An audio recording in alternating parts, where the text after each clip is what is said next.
Let's talk about these tax cuts and tax reliefs that is proposed by the president and his buddy, John Mbadi, the Minister of Finance.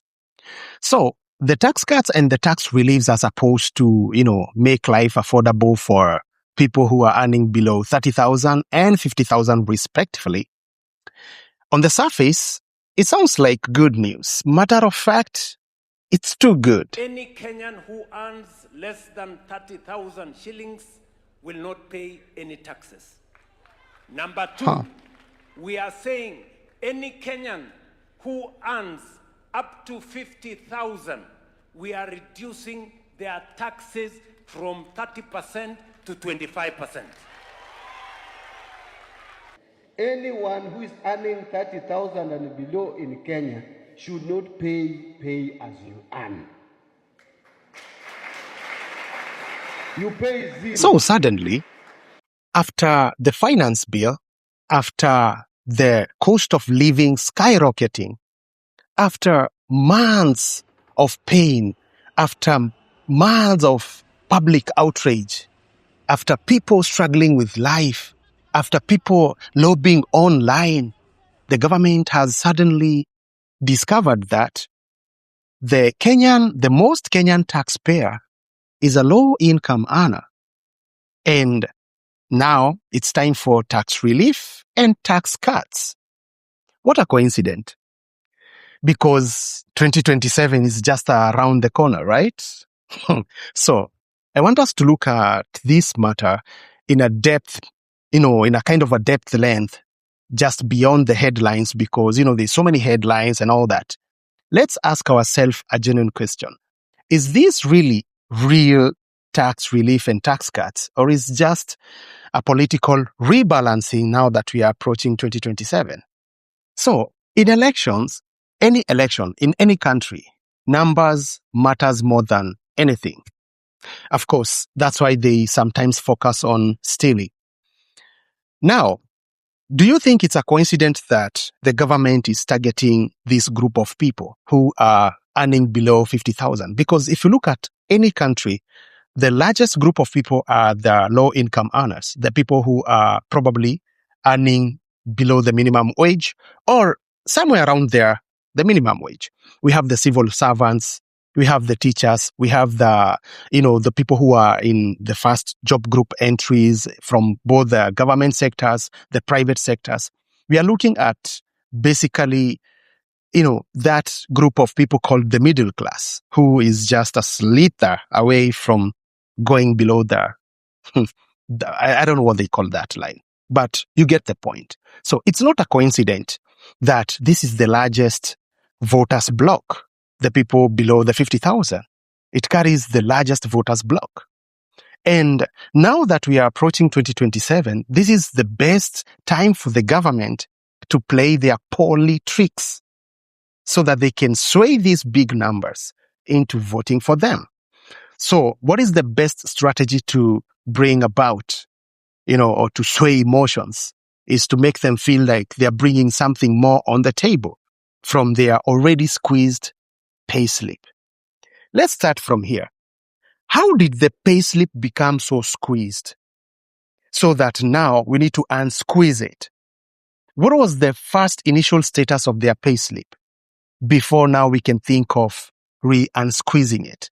What was the strategy of squeezing the payslip in the first place so that now we can bring about tax reliefs and tax cuts? What was the initial status? This is a question that we are supposed to ask ourselves. Everyone who is earning below 50,000 as proposed by the government, you're supposed to review your payslip 3 years back, 4 years back. See, what were you earning? What was the earning after all the tax cuts and everything, including the pay that the government is going to relieve for you?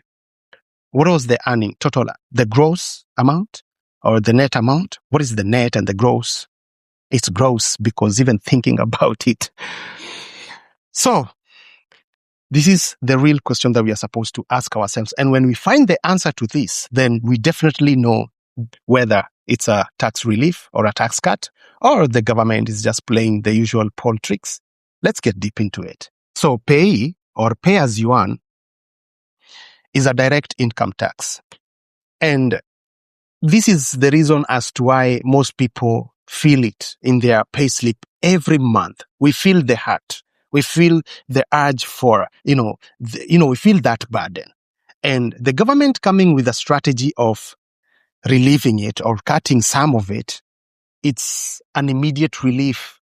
It creates a psychological relief, and it makes so many people start feeling like maybe the government is listening. Maybe the government has seen our struggles and it cares about us. And this is the strategy of the government.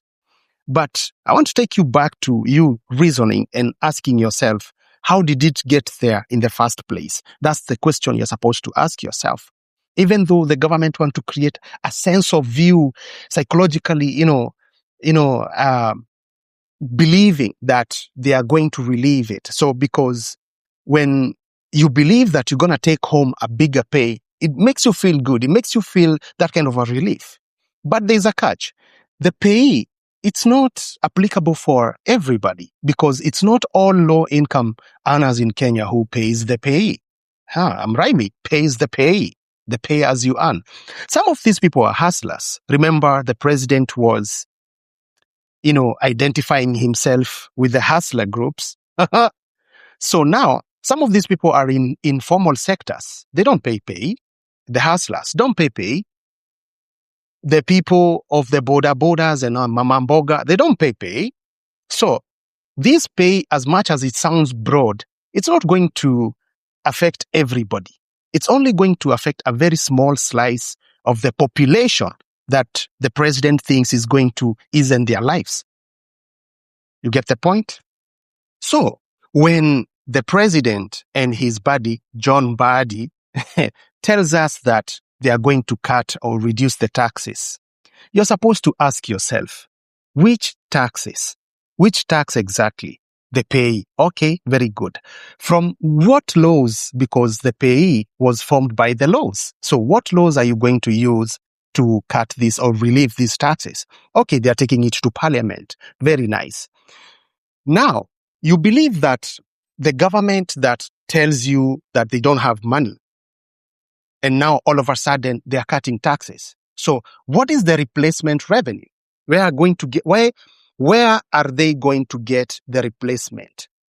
Very nice. Now you're seeing where we are going with this? Because you heard the government saying that we need money, more money. The 4 billion or the 5 trillion, the road to Singapore. Where is this money going to come from? Yes, the government is reducing pay for a very small slice of the population, but we are not asking ourselves, where is the replacement revenue for these cuts? Because the government still needs money and more money. You see where we are going with this? Let's talk about the housing levy. I still call it an illegal levy because it was challenged in court. It was challenged on the streets, but still imposed in our pay slips, and you feel it every month. The government, instead of removing it, it imposed it. It made it stay there. So it's an illegal tax. Was it there before? No, it wasn't. So are you seeing your pay and the housing levy and all these other levies that have been there, or the levies that have been added into your pay slip? How about the SHA that is mandatory being cut from your pay slip? How about the NSSF that is being raised? Are you looking at that? The moment you hear the government say they are going to cut taxes, they need a replacement revenue. From who? You think from the big boss, from the rich people? You think they're going to get the money from their accounts? Hell no. From the same pay slip. From your pay slip. This is going to come from your pay slip. That's how they work, baby. That's how the world of these politicians work. It's just plain. They get from this, they put in this. They remove in this, they put in this. It's a balance. So let's continue looking at these things and see what pay relief or cut you're going to get. Have you ever heard about the Balancing Act? Probably not. But let me tell you about it, because Ruto and his buddy, John Mbadi, will never tell you about this. This is where the government actually reduces the visible taxes, the taxes that you and me can see, like the PAYE, pay as you earn. So they reduce that. But remember, the government still needs money. This is something I want you to get. The government still needs money. So how do they recoup that money? How do they regain that money? By increasing the taxes that you cannot see, the invisible taxes. Economists, they call this revenue neutral policy. But politicians like Ruto and his buddy John Badi, they call it tax relief. And you can believe the thieves. It's your choice. So, for you as a common Kenyan, as a common person, as a person who believes that you are going to get a tax relief, ask yourself this question. After all this drama, after all these reliefs, at the end of the month, is your payslip going to be better or it's going to remain the same as it was? That's for you to answer. Timing is very important in everything, even in withdrawals of money in the bank. And it's also very important, especially in politics, that moment of timing is very important. So ask yourself, what are we going to expect now that the timing is close to 2027 elections? The government is not going to introduce painful taxes or painful policies. They are not going to do that. They are not going to shoot you. Right now, even if we go to demonstrations, they are not going to shoot us. They are not going to shoot us on the legs. They are going to manage the situation. How are they going to do that? Quite the opposite. Tax reliefs, bring about some subsidy stocks on those podiums. Tutapunguza bei ya hii. Tutapunguza taxes. Your payee. Man, I can be a rapper. Then they will talk about compensation of, especially, you remember when we lost the Gen Zs 2025 last year during the Gen Z uprising movement? What were they fighting for? The finance bill. What was the finance bill doing? Bringing about the same taxes they want to cut. Are you not going to see all these things, my guy? So now, these are the things that the government is going to do around this clock of timing. The tax reliefs. They are going to soothe you. Because this is not the time to make you feel the pain. It's the time to make you feel nice. Kunywa brufen. You know? But you are supposed to ask ourselves, if these tax reliefs are coming quite close to 2027, where we have the general elections, is it economic reforms or these are voters' management? Because to me, it looks like they are trying to manage the voters. They are trying to manage your pain. Wanakupea brufen. So you take the brufen, the pain subsidizes, but have they cured the symptoms? Have they cured the root cause? No. This is a temporal pain relief of your taxes, of your pay slip. You see what I'm saying? That's why timing is very important. And every politician understands this because they are thieves. Timing. And another thing that I want you to understand is that numbers never lie. Numbers don't lie. If it's a 9, it's a 9. If it's a 10, it's a 10. Okay, a 9 can be confused by 6, but you know what I mean. So now, numbers don't lie. Let's say a good example. I am earning 40,000. From Ruto and his buddy, John Badi, I get to save 4,000 from tax reliefs or tax cut. I get to save 4,000. But when I go home, I end up spending 6,000 to 7,000 indirect taxes because the fuel levy, the government, other services, and every other thing, food and all those things, the VATs have been hiked. That is indirect tax, the taxes that we don't see. When we used to buy bread for 40 shillings and now we are buying bread for 70 or 80 or 100, indirect taxes. We don't see about that. We want to see the small picture of the pay as you earn. So, as I was saying before I digress, I'm earning 40,000. Ruto and his buddy, they have given me 4,000 back. Right? But I end up spending 5,000 to 7,000 more from indirect taxes that they have raised. At the end of the day, am I relieved as a worker or am I rebalanced? That is something I want you to understand. Am I rebalanced or relieved? That's why I'm saying check your pay slips. Check your pay slips. In that context, they will say that taxes were reduced, but life is still expensive unless we continue watching the space. And at the end of the month, we just check the balance of everything and see if your life has changed. Yes, I believe that tax reliefs are really good. And I believe it's a good thing, especially for the low-income earners. They deserve tax reliefs. But I want you to understand something. In politics, timing is very important, and timing in politics, it's never an accident. It's calculated. And money in public finance doesn't disappear. It moves. It moves. So it will move from one name in your payslip as a tax relief into another name that you don't see. That is income direct taxes. The money that you pay without you noticing that you're paying them. And I've just given you an example of income direct taxes. Have you checked your housing levy? Have you checked all the other levies that were termed illegal and challenged in court?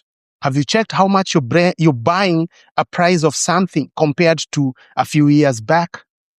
Have you checked the total gross? You know why it's called gross? Because it's really bad. You feel gross to look at it when they've deducted everything. Have you checked what's left after? That's why all these talks about tax cuts and reliefs is a political narrative to make you feel good, to make you feel relieved. So in my simple terms, I can call it brufen, because it manages your pain. In a managed pain, it makes you feel better. But at the end of the day, you're the one to audit yourself. After the tax cuts and the tax reliefs, are you better as a person? Are you feeling better? Are you paying less? Is your life less expensive? If you answer those questions, then who am I not to tell you whom to vote for? But if your life is still unmanageable, is still expensive, then you know they gave you a brufen to manage your pain. See you on the next one. And if you like my new space, you know what to do. Share the video, hit the sub button, ring the bell, whatever the things they are supposed to do, they just do it. Support me.